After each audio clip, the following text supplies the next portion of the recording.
In the preceding video, we talked about why judgment and being judgmental is such an offense to God.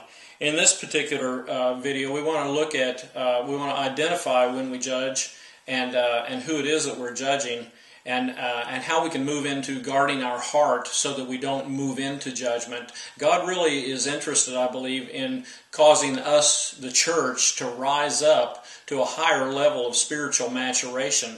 And as long as we're judging one another, we're not going to meet that. Interesting. I was just thinking about earlier, who are some of the people that we judge in our lives? And oftentimes, it's some of the most critical people, some of the most, not critical in a negative way, critical people that are important in our life. Oftentimes, pastors are the target of our judgment. Oftentimes, our spouse or our children are the target of our judgment.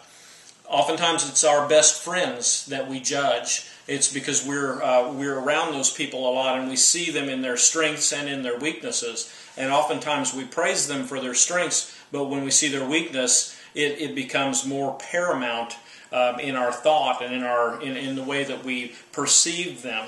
And so we need to just be really careful about guarding our heart against moving into judgment. Judgment is all about attitude and motive.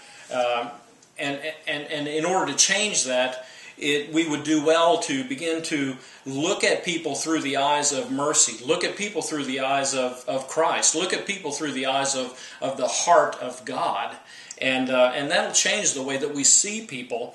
It will cause us to be a little bit more merciful and a whole lot more prayerful for those people that we see in their weaknesses. And so who is it that we judge? Who if we're struggling to sort out in our own lives to an application for this teaching, who is it that we judge? And let me just ask you a few questions, and maybe this will help prompt some of that.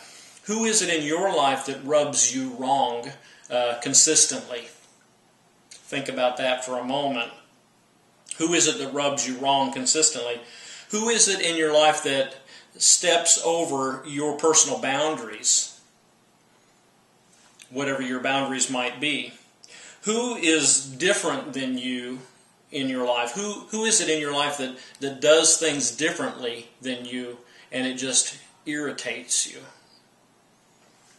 Who is it in your life that their very presence is a threat to you or to what you're trying to achieve or what your goals might be? Who are these people in your life that fall into this category? Who is it in your life that their failure will cause you to appear better than they? Because oftentimes we'll jump on that and we'll judge a person and speak out negative things about them, about their weaknesses, to make ourselves look better before other people. How do we judge people is the next issue we want to look at in this particular video. How is it that we judge people? And oftentimes we judge people and we take it to the extreme by gossiping. We move into gossip and slander, and we begin to talk about people to other people. And when we're doing that, it's really easy for us to identify with one another when we're being judgmental. I think we as the body of Christ would do well to, when we hear a friend of ours or a brother or sister judging someone, to call them on it. To say, hey, this sounds a little bit like judgmentalism. Can we just pray about that? And I think we can help each other and bring some accountability into the way that we live our lives and we walk out our Christian life. We saw in the previous video the Luke 18:10 account where Jesus is talking about the parable of the Pharisee and the tax collector, and we noted how the Pharisee was making a comparison to himself and the tax collector, saying, I'm better than that, I don't do like this, not even this tax collector. And oftentimes we even talk to God about people and their weaknesses, and we make a comparison before God and say, God, I'm not like so-and-so. I do this, I pay my tithes, I show up for church, I pray such and such a amount of time, and I heal the sick, and I profit, all of those things. And I'm just telling you, these are some ways that we actually move into judgment. We may or may not even be aware of them.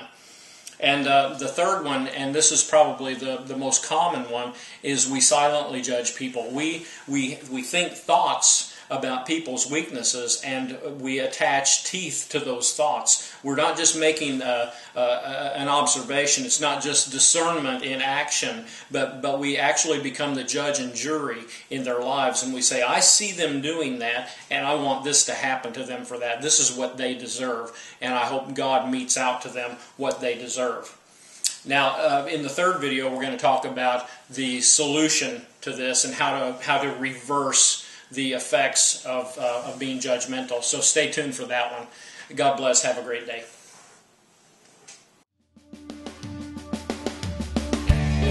We hope you've enjoyed part 1 of The Taste of Freedom. Please put in CD 2 for the conclusion of the message. For more information about Freedom Quest International, resources, events, and missions, contact us at www.freedomquestinternational.org.